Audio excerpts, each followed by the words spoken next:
बोल सांचे दरबार की जय। जय जगत जननी माता जी ਤੁਹਾਡੀ सदा ही जय। बोल मेरे दिल वाली सरकार की जय। सिया राम सिया राम सिया राम। धरती पे जैसे मौसम बदलता है, धरती पे जैसे मौसम बदलता है वैसे भी जीवन में हमारे सुख दुख आते हैं। सब बाबा जी पे आप छोड़ दो, वो सारे आपके दुखों को दूर कर देंगे। कहते हैं अपने अहंकार से को खाली करना है और अपने बाबा जी के शरण में जाना है। संगत जी, कभी कभी हमें इतना ज्ञान मिल जाता है कि हम खुद ही बाबा जी बन जाते हैं और लोगों को अपना ज्ञान बांटने लग जाते हैं, क्योंकि हमारे अंदर ज्ञान का भंडार भर जाता है। तो हम समझते हैं कि हम ही सब कुछ हैं और हमारे कथावाचक बन जाते हैं और खुद ही हम दूसरों की समस्याओं को हल करने लगते हैं। संगत जी, एक ऐसे सेवक की साखी आज आपके सामने रख रहा हूँ कि वो गुरुद्वारे का पाठ करने लग जाता है और मन उसका अशांत रहता है। फिर बाबा जी की कृपा से वो अपनी जगह वापस चला जाता है। कहते हैं कि मालिक न बनने की कोशिश करिए, हम प्रभु के उनकी शक्तियों का क्या जाने, हम नहीं कर सकते। आइए एक सुंदर सी साखी आपके सामने रखता हूँ। सन 1925 की घटना है। मई के महीने में हजूर जी के साथ मंसूरी के सुबह 7 बजे किताब घर की तरफ से अपने घर जा रहा था। तब रास्ते में क्या देखा, सामने से एक सिख संत जी, जिनका नाम संत गरीब सिंह जी था, मंसूरी के गुरुद्वारे में कथा करते रहे। सफ़ेद चोला, सफ़ेद कच्छा, सिर पर सफ़ेद पटका, बड़े प्रभावशाली। जब महाराज जी के पास से गुजरे तब महाराज जी ने उनको हाथ का इशारा देकर रोका और पूछा, आप गुरुद्वारे में कथा तो बहुत अच्छी करती हो, संगत बड़ी ही प्यार से सुनती है, आपने कई ग्रंथों का अध्ययन किया हुआ है और बहुत ही असर होता है, आप सेवा भी करते हो, पूजा भी करते हो, पर आज तक आपकी कथा सुनने के लिए गुरु नानक जी आपके पीछे खड़े थे, जिन्हें आप नहीं देख सके। लेकिन आपका ध्यान कथा करते करते गुरु नानक जी को छोड़कर रेलवे स्टेशन चला गया। यहाँ आप गलती खा गए और गुरु नानक जी वापस चले गए। क्या यह सच है? आपको किसी शिष्य ने आपके लिए सहारनपुर से आमों का टोकरा भेजा था, जिसकी बिल्टी कल शाम को आपको मिली।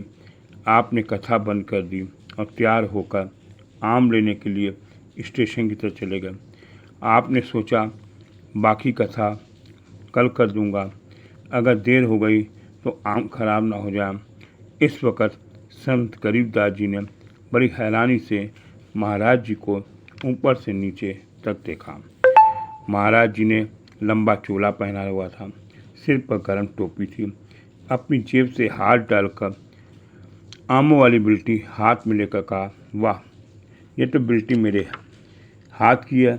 मैं ठीक स्टेशन पर जा रहा हूँ, पर अजीब तो बात यह है कि मेरे अलावा सारे मंसूरी में कोई नहीं जानता। सच बताइए, आप कौन हैं? यह अंतर्यामी कलयुग में किसी के पास नहीं हो सकती। आपने तो मेरी बुद्धि चकरा दी। मैंने माना कि मैं संत हूँ, लेकिन आप सादे कपड़ों में घूम रहे हैं। मुझे सच बताओ, आप कौन हैं? आपकी एक बात तो ठीक है, आप कैसे जान गए कि आप पास क्या शक्ति है? मैंने आज तक किसी इंसान को नहीं देखा। इंसान तो क्या पहुँचेगा, फकीरों के पास भी देखा। हजूर मुस्कुरा के बोले, कोई बड़ी बात नहीं है।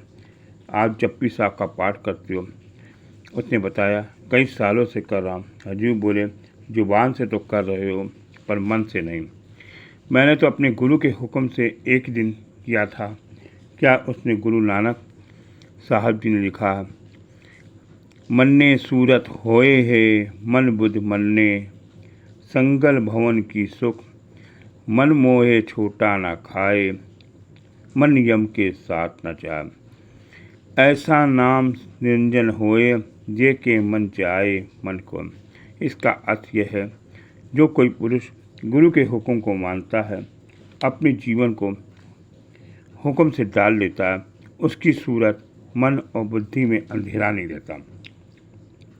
गुरु कृपा से इतना प्रकाश हो जाता है कि तीनों लोक में कोई चीज़ भी उसकी आंखों से दूर नहीं होती। आपकी आर्मी वाली बिल्टी का जान लेना मामूली बात है। मैं तो आपके माथे पड़ रहा हूँ कि आप गुजरात के पास शादीवाल में जिस गुरु के पास सेवा करते थे, अगर आप अपने आप को मिटाकर सेवा में लगते हो, उसकी पूरी खुशी प्राप्त करना चाहते हो, उसका पूरा आशीर्वाद लेते हो, तो आप ये शक्ति आ सकती है। लेकिन आपने एक बड़ी गलती कर दी। सेवा करने के बजाय सेवा करवाने लगे, जो आपके लिए घाटे का सौदा है। गुरुवाणी से दूर चले गए। सेवा करने से कुछ प्राप्ति होती तो बात बनने में कुछ, दाल बनने में कुछ प्राप्ति होती, तो गुरु नानक गुरु बनकर बैठ जाने में, सेवा करवाने में, अपनी पूजा करवाने में नुकसान होता है। ओह, और होमे का सेव लग जाता है। वाणी में लिखा है, होमे मैं दिग रोग हूँ, दारू भी इन माए, कृपा करे जे आपनी ता गुरु का सत्कम।